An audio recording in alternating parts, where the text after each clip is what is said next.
Welcome to the scene. Presents the dish. We got a jam-packed show for you guys this evening.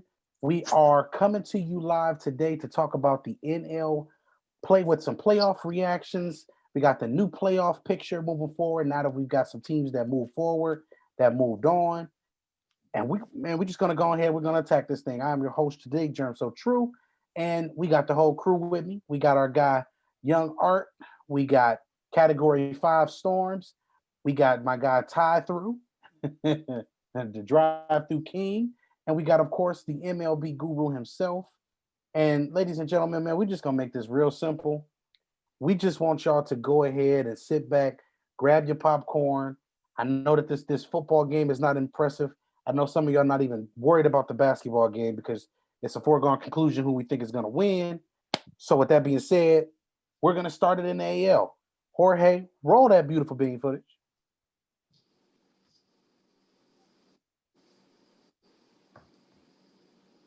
Ooh, technical difficulties. Give me 1 second. I'm just glad that it wasn't anything up there that Jesus wouldn't want to see. That's all. uh, Give me a moment there. We left my screen. I don't know where it went. Where's it go? All right, move on. I'll bring it up in a second. Got to bring it up. So we have our playoff bracket that has been updated. We have the Astros versus the A's and the Bronx Bombers versus the Rays. And basically, y'all, I mean, what there's two things that we can say from this. We got an interesting matchup here because we got an upset or two out of here. And we're gonna just start. Well, let's just start right now with, as I call them, the Rays. Tyrell, go ahead and talk to these folks about the Rays. All right. As Germ likes to say, the Rays, but we're going to put Tampa Bay on the map. We're going to give them some credit. Shout out to the Tampa Bay Rays. You pulled it through like I called it. I said a sweep. The brooms were out, and, they made a believer out of me. So how did the Rays exactly pull it off? Well, once again, I put my psychic hat on. I had a vision. It came clear that with pitching, and in this case, the Rays pitching didn't let me down. Their starting pitching, to be exact. Man, Snell, you looked great. You pitched a gem of a game for a game one. I mean, he could have pitched a shutout with pretty much 6 innings of work. He was almost going to do a no-hitter. So, Snell, you came out and you dominated. I'm proud of you, man. Let's just look at some of those numbers as far as what Snell did. 9 strikeouts with only 2 walks, with just under, like I said, 6 innings of work, and he only gave up 1 hit. That is insane. So the Blue Jays couldn't do nothing with it. Their bats weren't there. And then game 2, you have Glasnow. Tyler Glasnow came out and matched with what Blake Snell did with a sort of a gem of his own. Contributed 8 strikeouts, only walked 1 batter. He gave up a couple of hits, but the Blue Jays couldn't bring anybody home, leaving runners stranded, and it got ugly real quick. While the first game was really close, that second game, oof, the Rays just destroyed Ryu like bad. Ryu only got 1 inning out, gave up 2 home runs and 7 runs, and did not make it to the second inning. Just terrible. I don't know if it was just the Rays feasting on a lefty pitcher, but it was horrible. To give up that, many home runs and that many hits and runs, period, and 1 inning of work, Ryu, what are you going to do with that, man? That's not a way to show up. So shout out to the Rays with coming through with the sweep. Brooms out just like I called it. I'm proud of you guys. Now on to the next series. Now that's going to be a true test because that team is looking like they are rolling on all cylinders with their bats. And I'm going to pass it to you, my nemesis for the day. Young Swiss Cheese, where you at? I'm hungry.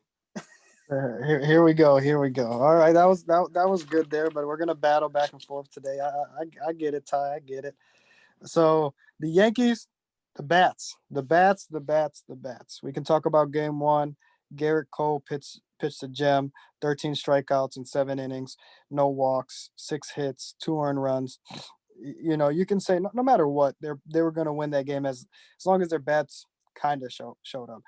But they scored 12 runs. They scored 12 runs in the first game. That was powered by 4 home runs. In the second game, they scored 10 runs, won the second game 10-9. That was powered by 3 home runs and a grand slam. Look at the bats, incredible. Some numbers here. Their on base percentage was .507 in the series. That means every other batter was getting on base.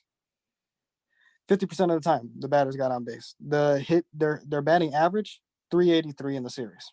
They just absolutely demolished the Indians. And not only did they demolish, the Indians bullpen, they demolished Shane Bieber, the American League Cy Young Pitching Award winner, the American League Triple Crown pitcher, the first Triple Crown pitcher since 2006. 7 runs in 4 2/3.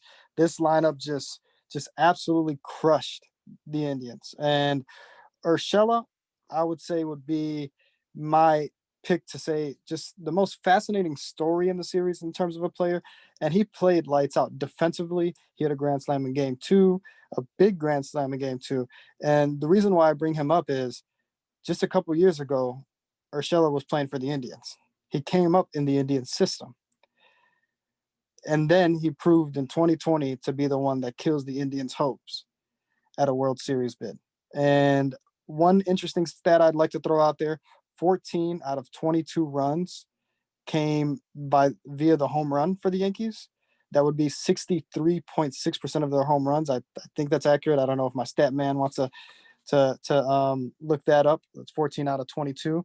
But again, I mean, you've got Stanton hit 2 home runs. Gardner was hitting the ball. LeMahieu, huge hits during the series. They just beat them in every way. The Yankees starter, Tanaka, did get killed in game 2. So that's a thing to look forward to. The Yankees haven't named a game 2 or game 3 starter for their series against the Rays. We do know Cole is pitching game 1, but Chapman did pitch 2 scoreless innings in the 8th and the 9th of game 2 to push the Yankees along to the victory. But again, the Yankees, you need another guy.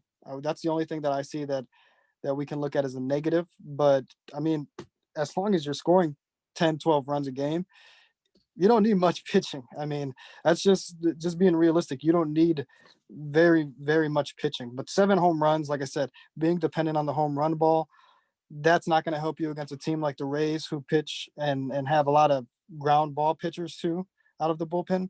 That's, hitting a home run is kind of not going to come so often probably against the Rays. But hey, we did say the same thing about Cleveland and their pitching. So this lineup is probably one of the best we've seen in a long time. And that's pretty much how they did it. I mean, it's a remarkable performance by the Yankees. And I was wrong, and I know Ty loves to hear me say that. I thought the Indians would take it in 3, but they couldn't hold on to game 2 and force a game 3, and the Yankees take it in a sweep. And Ty, you can mute your mic again. That'll be all right. But I'm going to pass it back to Jerm. We can head over to the other series. Yeah, Yankees Rays. NLDS. He don't want the smoke. mute your mic, Ty. So now we got the A's of Oakland. Jorge, take it away.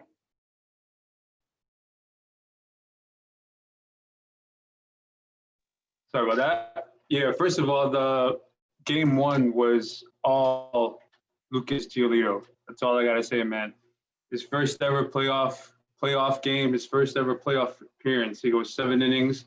He only allowed 1 run, 2 hits, and striking out 8, which was huge for them. And honestly, I mean, there weren't very many opportunities for the A's. They only had 3 runners left on base the whole game and were 0 for 2 with runners in scoring position. But as we know, that's the only game that went well for the Sox. They won 4-1. Now, game 2, reversed those roles. The A's pitching was actually lights out. Bassett, he pitched 7 innings for the A's. He only allowed 1 run and 6 hits while striking out 5. And Bassett has been awesome since September. And he actually will start game one for the A's next round. So let's see what he does. But he faced Keuchel, and Keuchel only went 3 innings, one in the third innings, and allowed 2 home runs, 5 runs, 3 of them earned, and 6 hits. The A's in that game actually scored all their runs with 2 outs in the entire game. They scored 6 runs on 2 outs. So that was huge for them. Bassett, he went 7 innings and he gave the ball over to the bullpen only for 2, which, as we know, the A's bullpen is a strong suit, and they're very good. The Sox in that game went 0 for 8 with runners in scoring position, and they left a total of 10 runners on base. As we know, in the playoffs, you cannot do that. And in that game, the A's took it and forced to game 3. Now in game 3, the biggest difference was the A's pen. The A's bullpen went out and actually pitched. They pitched 7 innings in that game, and basically took over. They took over that game.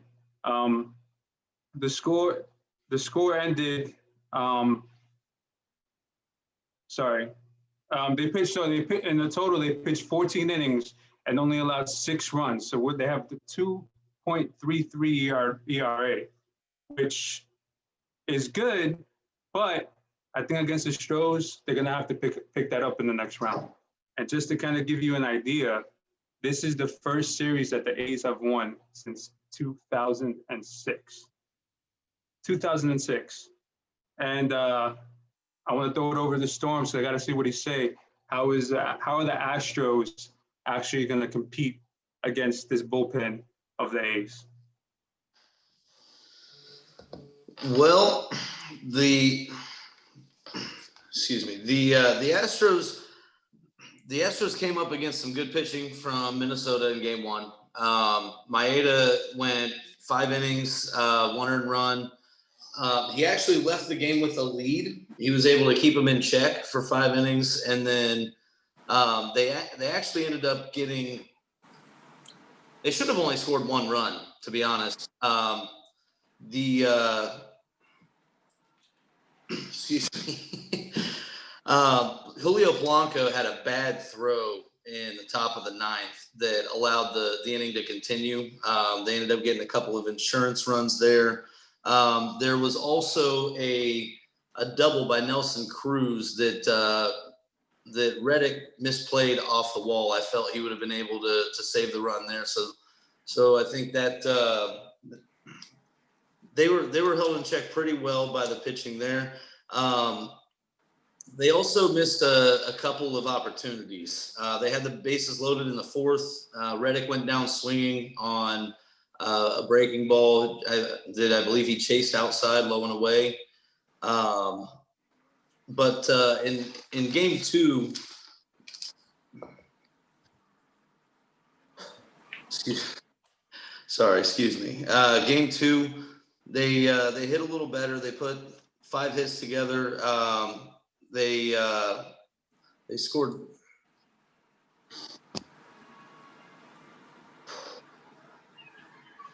Excuse me.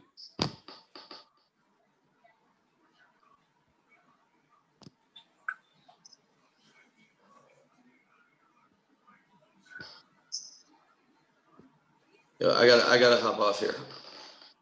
Sorry, guys. It's all right, Category.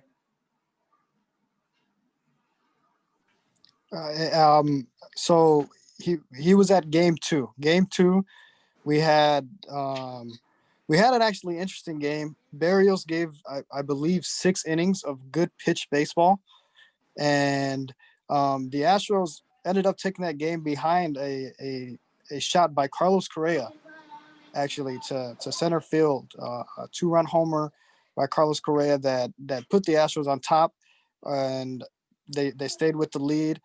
After the game, Carlos Correa had a lot to say about people like Ty, like where are the haters at now? All these people want to talk about, garbage can man. He's not here no more. Where the haters at now? And they move on to the second round as as I so eloquently predicted. As I so eloquently predicted, that one was for Ty too. But yeah, the Astros they pitched lights out. I mean, Greinke gave them some good pitching, but let's talk about Franber Valdez and Javier coming out of the bullpen and giving them extended innings in game 1 and game 2. Man, these guys, when we talk about the Astros, with all due respect, Verlander is a legend. But with Valdez and Javier coming up the way they are, they have bullpen pitchers that they can convert into starters. These guys can be game 2, game 3 starters against the A's, and they can pitch very well. You don't have to pitch Greinke. I mean, Greinke's getting up there in age, 36, 37 years old. You don't have to pitch Greinke 6 or 7 innings. He's not that dominant force anymore. You can go to Valdez. You can go to Javier. You have these other options if you are the Astros, and Presley out of the bullpen has been magnificent for them as well. So they have a lot of options pitching wise that I honestly I didn't really know too much about Valdez or Javier, but man, these guys can really pitch. And that lineup, when it's on, and they can scare you with how they run the bases too. They don't make many mistakes running the bases. I know we'll touch on the Reds later, and they made some mistakes running the bases. And in playoff baseball, you have to be flawless on the pads. You need to be flawless on the mound. You need to work at bats. You need to work pitch counts. There's so many little things that in the last few years, the Astros have figured out how to do, being World Series champions, making it to another World Series, making it to ALCS, having postseason experience. They brought among themselves the knowledge of actually how to play postseason ball. And that's something that Oakland doesn't. I mean, they have postseason experience, but they've lost a lot in the wild card. They've been there for one game and then out. They lose, they've had a 7-game losing streak. It's the first series they won in I forgot how long, but they are finally over that hump. So this should be an interesting series, but the Astros, to me, they're getting hot at the right time. They're getting hot at the right time. And officially now their record is 500. They came into the postseason 2 games under 500, winning those 2 games. Their record for the season is 500, but they're getting hot at the right time.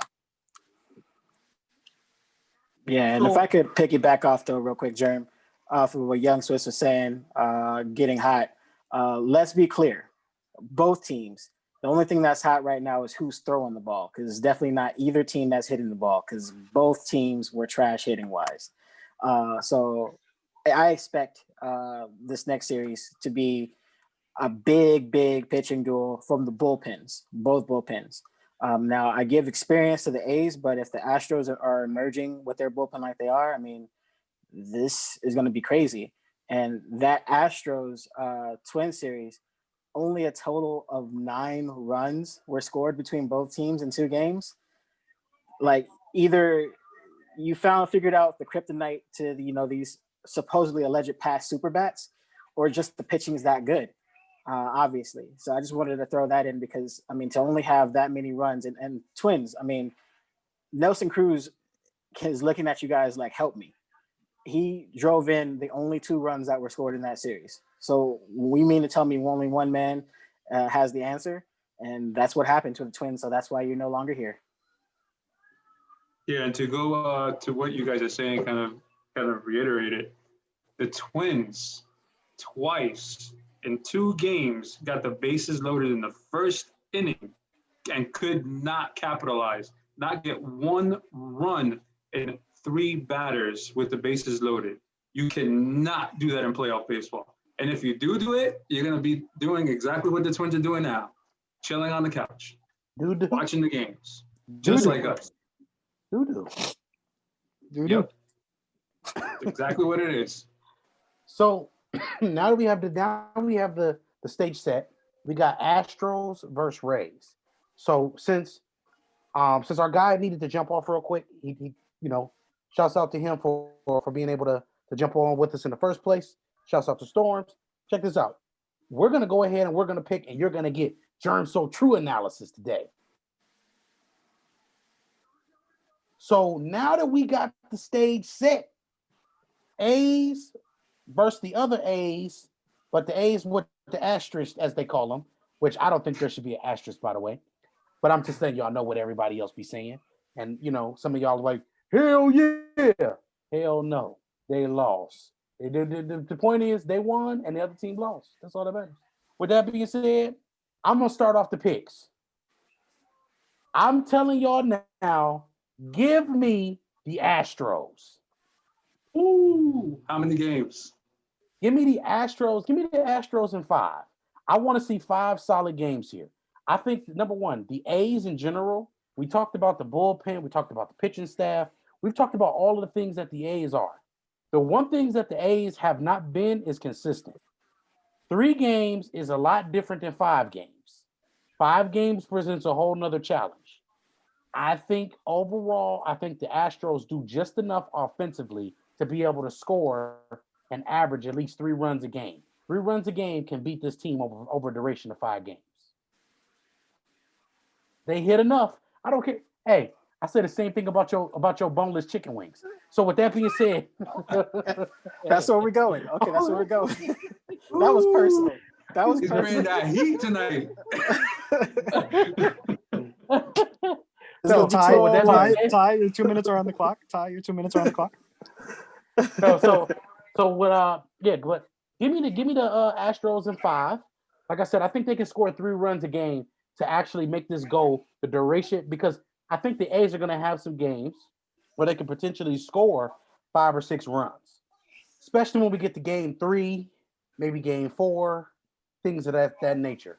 But I really believe wholeheartedly that the A's will lose this series in 5. Ty, I'm gonna go to you, Mr. Ty Through. Okay. Hey, I'll gladly go ahead and give me the alley oop, because I'm about to slam it home right now, right down the Astros' throats. Give me the A's in, I'm going to say 4. I'm going to say A's in 4. And I'm going to tell you why. The A's just survived one of the most talented and dynamic teams in the league. And you have an Astros team that barely survived a Twins team with no hitting at all whatsoever, just pitching alone.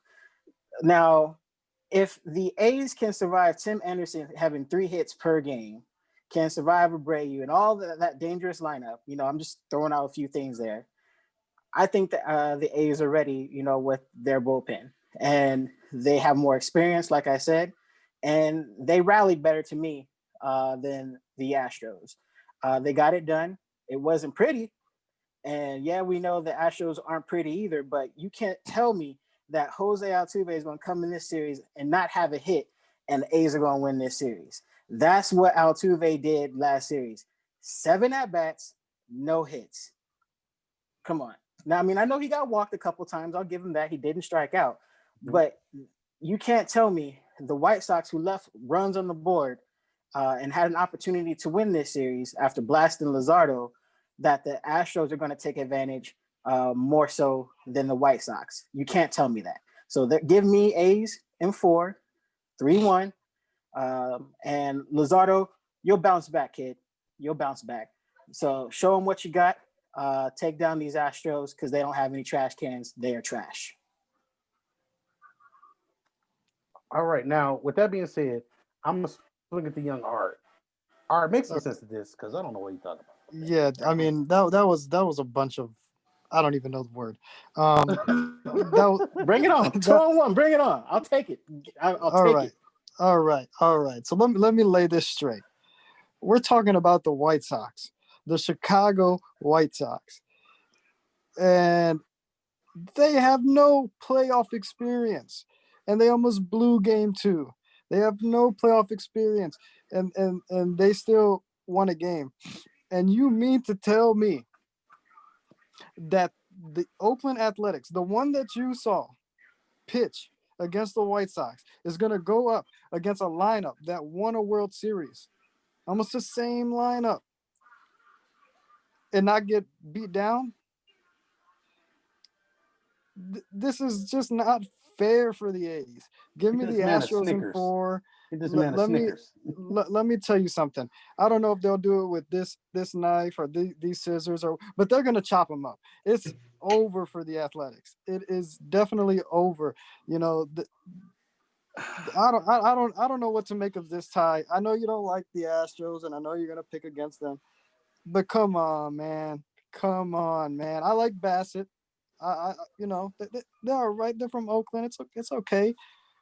But come on, man. It's just not gonna happen. It's not gonna happen. No way it's gonna happen. And Altuve is making actually good contact for the first time this year. You know, he's had some hard outs, and like you said, he didn't strike out. He was disciplined at the plate, and Correa was turning it on. You know, they've got guys that can hit. Man, give me the Astros in 4. Give me the Astros in 4. Young Swiss cheese. There's some holes in your analysis. The holes are, besides Correa, besides Brantley and maybe Kyle Tucker, name me another Astros hitter in that lineup who actually did something. Name me a guy on the White Sox that has postseason experience. Tim Anderson didn't have postseason experience, but he had a great postseason. Like as a team, the White Sox had, you know, a great postseason batting wise. It's just that, hey, they couldn't bring runs across the board. They left runners stranded. You mean to tell me the Astros know how to do it? In the last few years, what are the Astros known for doing? Manufacturing runs. Manufacturing runs. Watch your mouth. They won. The other team lost. Jorge, I'm only going to allow you to get in if you're going to make some sense. Because if you got this boneless chicken wing energy. So it's either 3-1 or it's split down the middle right now, right? All right. So let me give the viewers some notes on this series. All 5 games are going to be played in the same stadium, and that's Dodger Stadium. So the A's are going to be the home team in game 1 and 2, and game 5 if necessary. Now the Stros are going to be the home team 3 and 4 if necessary. Just to kind of throw that out there. So just to let you guys know that nobody's playing at home. They're playing in location that they don't really even play in, which is Dodger Stadium. So that's a wash. Let's throw that away. Bassett is going game 1. And I want to let you guys know something. The last time he faced the Stros, he went 7 shutout innings. He didn't give up a run. I think he gave up like 2 hits. And since the beginning of September, he's gone 3-0 with a .34 ERA, 25 strikeouts in 26 2/3 innings. That's in 1 month. And this last start, which was his playoff game against the Sox, he went, I believe he went 6 innings or so, and he pitched really, really well for them. Now, I think A's are going to take game 1. And I also think the A's are going to take the series in 4 games, like Ty said. And the reason why I say that, because the A's have won 7 of 10 meetings this year against the Stros. The Stros struggle against the A's. They are horrible against the A's this year. And who are they throwing out their first game? McCullers. He has not pitched in the postseason yet this year. And this year he went 3-3 with a 3.93 ERA. I don't see the Stros winning game 1.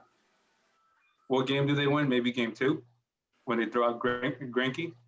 But I don't see them beating the A's 3 games without Cole or Verlander. And their lineup is not all of a sudden magically going to appear. And this is Dodger Stadium. Hey, this is Dodger Stadium, right? Yep. Dodger Stadium. Who won a World Series in Dodger Stadium? How many years ago was that, man? Who won it, Ty? Oh, man. Don't we hate it when the facts come out? Well played. Well played.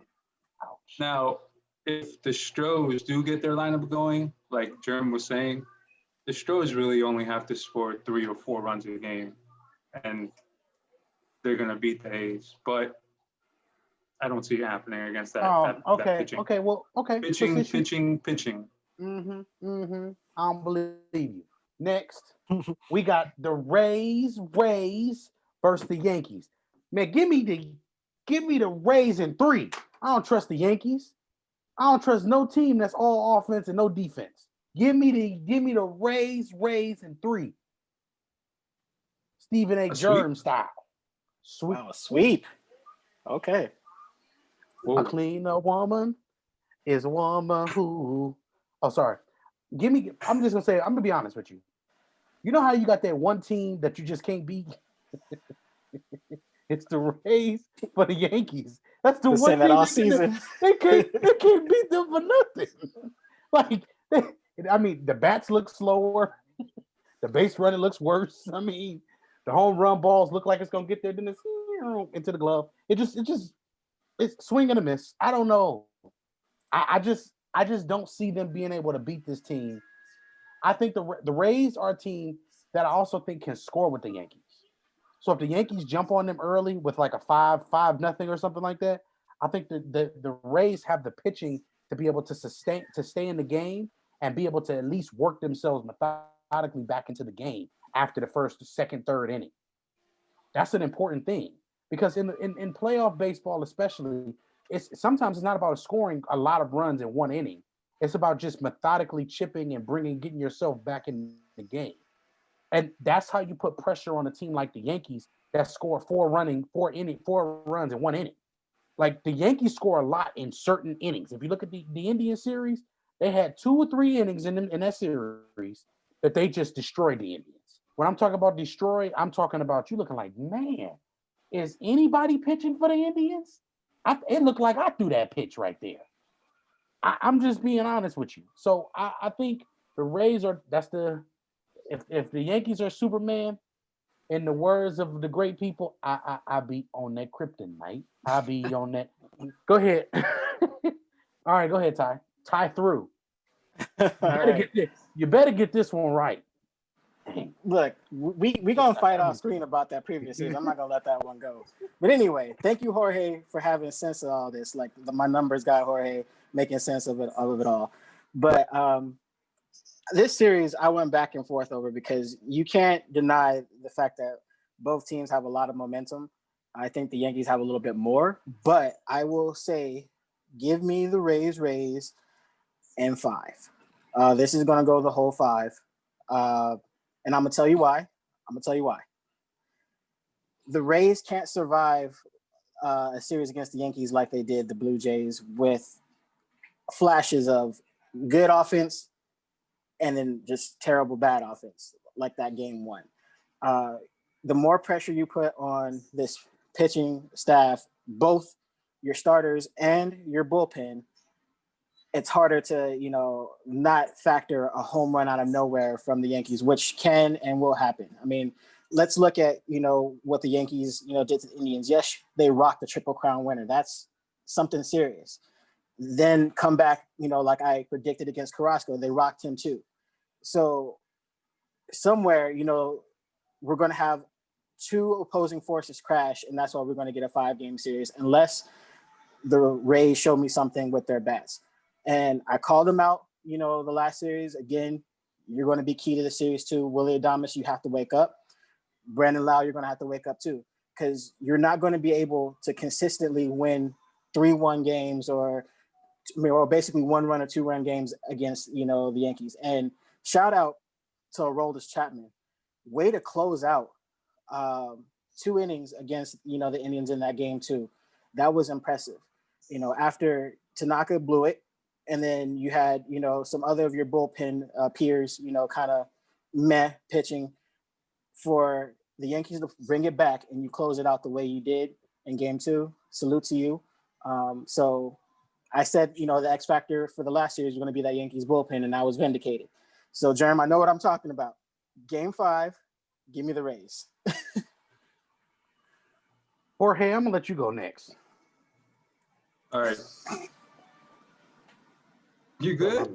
He says I'm talking too much nonsense. He need to protect himself. All my droplets coming out there. That man got that COVID talk.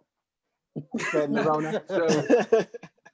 So to give you guys also a number on this series, all 5 games are going to be played in San Diego, Petco Park. With Tampa being the higher seed, I'm sorry, they're going to have home field advantage game 1 and 2, and then 3 and 4 is going to be the Yankees, game 4 if needed, and then game 5 if needed. It switches back to Tampa being, the home. Look, out of all the series that is going on, because all these series are division rivals, this is the one that I want to watch because these two teams hate each other.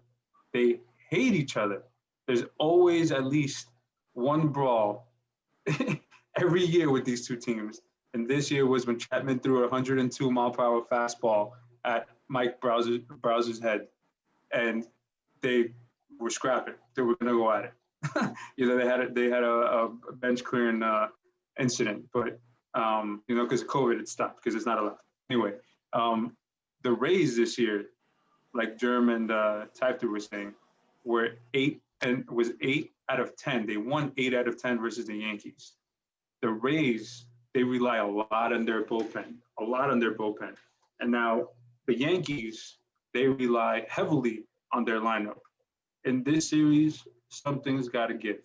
Whether it's the starting the starting rotation for the Rays or the lineup for the Yankees.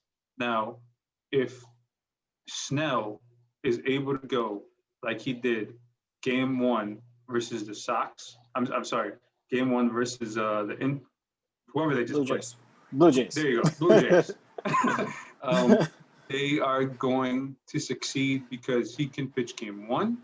He can also pitch game 4 or maybe even game 5, depending on what they want to do. That's up to them because whether he goes game 4 and game 5, he doesn't necessarily have to pitch 6 innings. He could just pitch 3, which is he normally only goes 4 anyway. And the pen comes in and shuts everything down. Now, just to kind of give you some idea of what Blake Snell did in his last start, he became the first left-handed pitcher to record 9 outs or more and allow 1 hit or fewer in postseason history. Postseason history, guys. How many years have we seen or have we heard or know about baseball? Over 100 years. This beautiful game. And he was also the first Rays pitcher to have a no-hitter through 5 innings in postseason history. And he pitched twice against the Yankees this year. He went 1-0, allowing 3.38 ERA with 8 strikeouts in only 8 innings and 2 starts. That's 4 innings a game. That's nothing. I would say he has to at least go 5 or 6 innings with Cole for them to win game 1. Now, the thing I'm worried about with Tampa is that they have to score and they have to score early. Because if they do not score early, the Yankees bullpen is going to come in, shut the door, goodbye, night. It's over. Their bullpen is that good. Now, I have the Rays in 5. I think it's going 5 games. Me and you, Ty, we're thinking a lot alike tonight. But yeah, I think the Rays have what it got to stop that lineup. Like Jerm was saying, stop the bleeding. And they can do it, and they probably will do it. Young Swiss, what you got, bro? Every time you guys agree with Ty, that's going to be one more time that you were wrong tonight. So, Wow. I don't disagree on the winner. I disagree on the games, and I disagree with everybody here. I've got them in 4. I think they win. I think the Rays are going to actually look at it as a 3-game series and then a 2-game series. So I think the 3-game series, I think they beat the Yankees in every series they played in. I think they win that one 2-1. Then they just have to split a game, and I think that they'll pitch that first game and win that one. And I think Snell does go on game 4 to what Jorge said earlier. So I've got the Rays in 4. I think Cole also will go in game 4. So I think we get Cole and Snell twice in the series. So I've got the Rays in 4. The only problem with that is that these games are played in consecutive days. I don't think there's a day off. So I think it goes from Monday to Friday. if they are going to pitch game 4, they're only going to pitch on 2 games rest, which would be Thursday, which I think that'll be a little hard to do. They may go 5 in the 5th game, if I'm correct. That is interesting. So that means for sure, if it gets to a game 4, the Rays are pulling a bullpen game. Yep. No doubt about it. And I got a bench clearing brawl game 3. That's where it happens. All right. So that means I have a bench clearing brawl game 2 because that's going to be wrong too. I say game 4. Give me game 4, the bullpen game. Give me game 3 because you know why I say game 3? Because that's when the series is gonna be over. Duh. All right. So with that being said, y'all, that's Young Art. That's Jorge. That's my guy Ty. Shouts out to our guy Storm. I'm Germ So True. The Scene. Make sure you check it out. THESCEN. YouTube. Make sure you check out the Facebook page, Instagram, IG's coming soon, along with the Twitter page. Everything else. We are The Dish, and we are out.